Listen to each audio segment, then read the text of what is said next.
الو. يا ابو خليل، يا حبيبي، رنيت عليك اكتر من مرة كده عشان خاطر شوف عملت ايه في القصة دي. اه، طمني بجد. هتنفذ النهاردة؟ يا حلاوتك يا حلاوتك. انا احب الحاجة اللي ايه يعني، بص، مظبوطة، متأمن عليها بجد. انا هجهز اهو وهطلع لك على طول. اه، ما تقلقش، انت بس امن على المصلحة، وانا بس نطلع لها كده على سواد الليل، وان شاء الله مقضية يا حبيبي. بس المهم ان هي تكون بس تجيب سعر. اه، سعرها بس ان هي تمشي معانا في السوق، عشان ابو قسم. اه انت عارف. لا، 50-50 يا حبيبي. تمام. خلاص تمام. خلاص ماشي يا حبيبي، اللي عندك وعنده واحد. المهم بس تتقضى على خير، مفيش مشكلة. مسافة السكة حبيبي، هقوم اغير كده واجيلك على طول. ماشي، مع السلامة.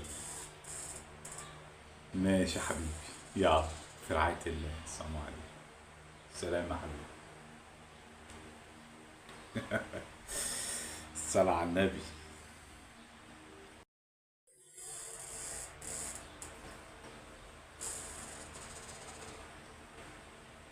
يا علا، يا علا، نعم. تعالي يابا، عايزك في كلمتين. تعالي كده.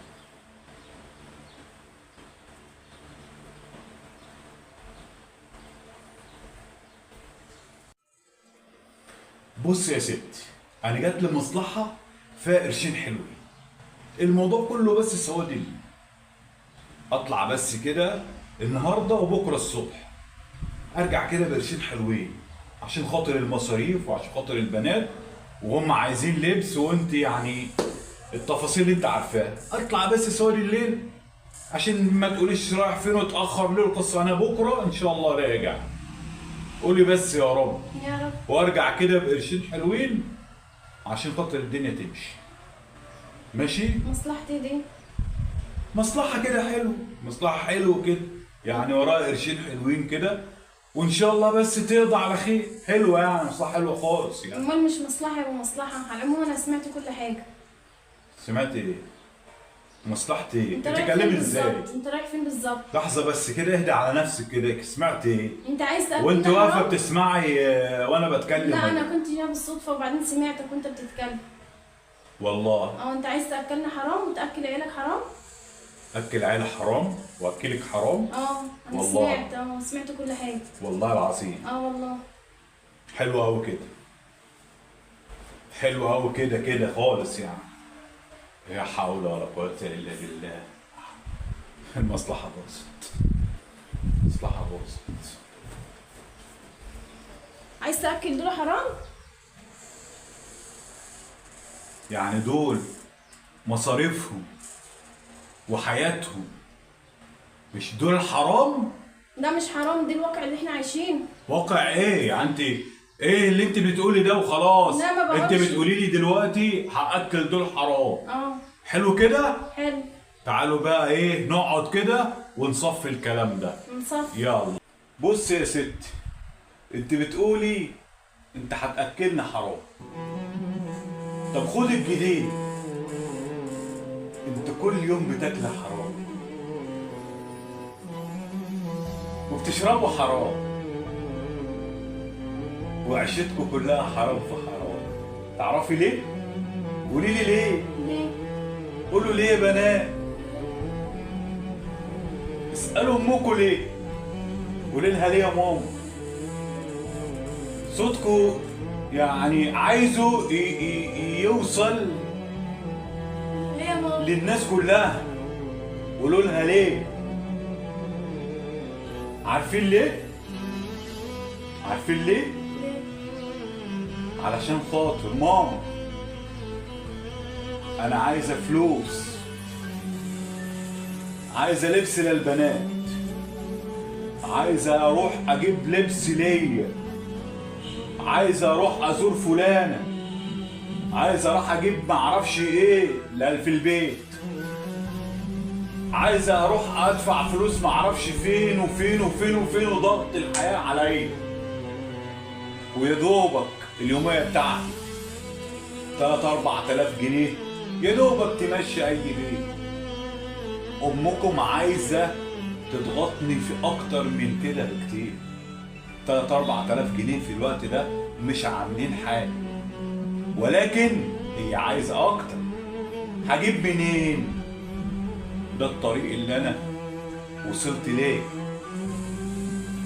بتاكلوا حرام. حرام يعني مش نوصل لكده. بتاكلوا حرام،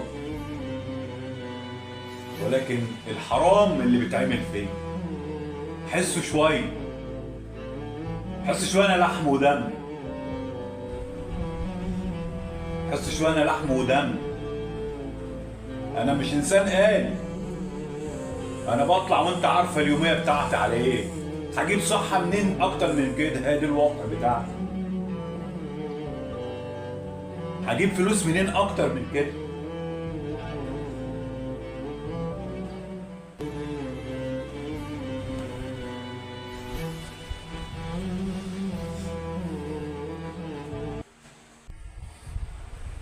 طبعا الكلام ده بيحصل في كل بيت، وطبعا ده واقع ملموس. ده الشيء اللي بيحصل في كل بيت. والله العظيم البنات فعلا بكت وانا بكيت. حصل ولا ما حصل شيء؟ وانا حاسه برضه. ايه؟ وانا بكيت. وانت بكيتي؟ والله. طيب، لان ده يا جماعه ضغط الحياه. الاب مفحوط، الاب يعني بيحارب الدنيا علشان خاطر القوت بتاع عياله وبتاع بيته. فما تجيش الزوجه تيجي عليه وتضغطه. لو انضغط بيوصل للمرحله دي. يعني ارجوكم رفقا بالاباء، رفقا بالرجال، رفقا بهم، بامانه رفقا بهم.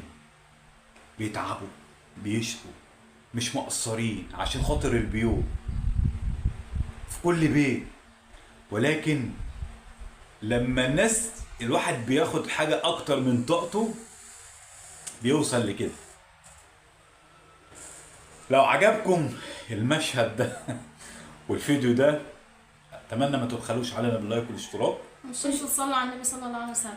و... شكرا لتعليقاتكم الحلوه. وعطرونا كده، الف شكر. وعطروا لسانكم بذكر الله وصلاة على عبد خلق الله. وطبعا قولوا لنا افكار نعملها واحنا هنعملها. احنا عايزين محتوى. هتشوفوا حاجات كتير، وهتشوفوا تعديات، هتشوفوا مقالب، هتشوفوا كل حاجه في القناه هنا، كل حاجه. ولكن عايز رايكم بجد، لانه رايكم يهمني جدا جدا جدا جدا جدا. لو حبيتوا الفيديو وحبيتوا المشهد ده، قولوا لنا كل حاجه في التعليقات، واللي عنده افكار حلوه برضو يكتب لنا في التعليقات.